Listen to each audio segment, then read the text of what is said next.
At the time, Bruno had opened up his own territory, and that was upstate New York. Right. And it was like Syracuse, Rochester, and places like that. And it came down as far as Pittsburgh.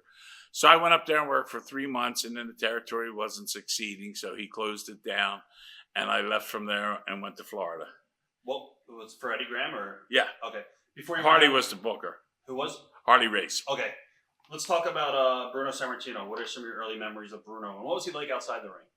Well, he's a nice guy. Very laid back, unpretentious. Just a regular guy. Was never like I'm Bruno. I'm Bruno. He was never one of those guys. He was just one of the boys. When he was running his own territory, was he already working for Vince Senior at the time, or was this? Well, they had to fall one out, and at that time they were at odds. So what year was this around? Did he already have his run? That'd be like 74, 75. So that was before his run, then, right? No, it was after. It was after his run. Yeah, I mean his run was from 63 to 71, 72 was his big run. Okay. From Bruno's territory, did you learn anything there at all? As far as you're always learning in this wrestling business, so. Yeah, I just keep your mouth shut and do what you're told. Cicluna showed me a lot. He wasn't a great worker, but his experience of how to handle promoters and be in the locker room, like he could never show me a short arm scissors, but he could tell me what to look out for and what guys were going to stab you in the back and, what guys were assholes and stuff like that. Any memorable stories from the Pittsburgh territory? There's a couple. You had to give me a couple minutes. I know I'm on the way to the ring one time, and I had this robe that was worth about $2,500. It was a gold spun silk, and I wore it to the ring, and I felt something scratching the back of my neck. Well, when I got up in the ring, there was a coat hanger hanging on the back of my collar, right. And I looked back, and all the boys were laughing at me. So I just took it off and I hung it up, and I sent it back. But the ribs were okay. Right. Now you went down to Florida. You mentioned, was that on your own doing? You said Bruno's territory pretty much closed up, or Bruno's territory closed up. So I called up Gino and they're closing up here. I need a place to go. What can you do for me? And he sent me down to Florida. And you worked for Eddie Graham. What was Eddie like? Some say he's probably the best finished man in the business. Well, he was very standoffish. I was a rookie. I had 3 months in the business. He had no time for me. Right. And even Harley. And to this day, I break Harley's balls about it because all I did every night was what I was told. And it was myself and a guy named Beauregard wrestling in Fort Lauderdale against Haystacks Calhoun and Johnny Weaver. Well, I had these long tights on, and when I pulled them off, I got a pop out of the crowd. And I mean, it was better than Calhoun's, it was better than Weaver's, and it was obvious that it was. And I was a guy just in the business for 3 months, because when I pulled my those tights down, it said "Kiss this" across the ass of my pants, right? So Calhoun went back to the office and said that I humiliated the wrestling fans and blah, blah, blah. And the next thing you know, I got fired. Oh, wow. So you weren't there very long. No. So, I got my notice. And, of course, they just jobbed me out for 2 weeks. And I can remember being in Jacksonville on the way back to New Jersey. And Calhoun says, "Well, did you learn anything while you were down here, boy?" And I'm like, "Yeah." He goes, "What was that?" And I said, "Not to let my ass get more attention than your face." Wow, that's awesome. Yeah, the whole locker room loved it, but he didn't care too much. But I didn't give a rat's ass. He had already got me fired. What was Harley Race? Early memories of Harley. What was he like as a booker? Well, it was Harley Race. He never worked in New York territory, so I'd only seen him like when I was on vacation in Missouri, and I caught some of that TV, things like that. But he was good.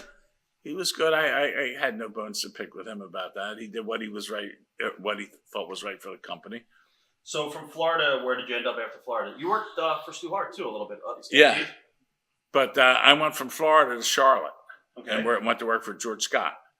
Memories of working with George. And that was the greatest experience I ever had in my life. Why is that? Well, that's where I learned how to work. Okay. In Florida, they had Mike Graham, a midget, 5'8", beat me in 15 seconds on TV. What are you going to learn? Right. Nothing. Okay. But when I got to Charlotte, George Scott put me in the ring with guys like Rick McGraw and guys that could work. And it was like, give me 30 minutes. And in 30 minutes, you learn how to read a crowd. You learn how to work the crowd. And that's where, and then as soon as you got back into the locker room, he was standing there and he pointed out every mistake that you made. And that's how you learn. That's why I appreciate him so much. You also hung with Ric Flair. You were pretty much Ric's running mate too, right? For a while, yeah, I guess you could say that. What was Ric like? What was your early memories of meeting Ric Flair? Just one of the guys. He was a lot of fun to be with. We both had matching limousines at one time, which was pretty fun. Oh, wow. And the office paid for that, or is that you guys out of your own pocket? Out of our own pocket. Okay. Out of our own pocket. And you guys were doing that well back then? Well, Flair was doing that well, and I was in the auto body repair shop business before I got into wrestling with my father. And he came across a Total limousine, and he fixed it up so I got it at the right price. Right. And back then, the guys would pay 3.5 cents a mile to ride to the towns, and you're driving 2,000 miles a week. So, I would take a lot of guys to the towns and, actually make money just on my transportation. All right, that's awesome. Were you ever mistaken for Ric? Because you guys had a similar look early on. Yes. Yes. You want to talk about that? Well, yeah. I'll ask you about that. Okay. Have I told you about this before? No, but I heard some stories. So. Okay. Well, we were at, back then there was no, you couldn't get shots and beers at a bar. It was a bring your own bottle. So like when you went into a place, you had to have your own bottle, or, you could buy beer. But anyway, it was also a casino, and I'm sitting next to Angelo Mosca. And this girl comes up and says, Rick, how about an autograph? And I'm like, I'm sorry, hon, I'm not Ric Flair. And she's like, said it 3 or 4 times. I'm like, hon, I'm Larry Sharpe. I'm not Ric Flair.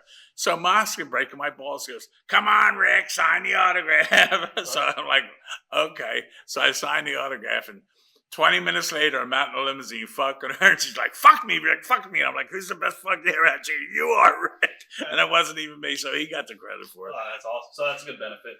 Was there any ever detriments for looking like Rick at all, or no? No, I mean, there was so much heat down there. I had bought a new Coupe de Ville. It was 1976. We bought 13 new Cadillacs in one day, all the boys down there. Wow. And I went to an arena and I wrestled Tony Atlas, who I just had got done training. And we left the arena, and I got my top sliced, and all, the windows broke out of the car and headlights broke out. I had to drive home with like one headlight on and stuff like that. But when I did get back, I will say that the office did the right thing, and that, they paid for all the damages. Wow. Yeah, fans down there are pretty crazy. Yeah. How, as far as working in the Carolinas, who did you travel with? I would travel with Valentine, Juan Sebastian, who was a great guy to travel with. El Gaucho, I don't know if you know him or not. I've heard of him. And Brute Bernard. Just a variety, guys. Whoever was on the card. Watch thousands of exclusive shoot interviews right now on TitleMatchNetwork.com.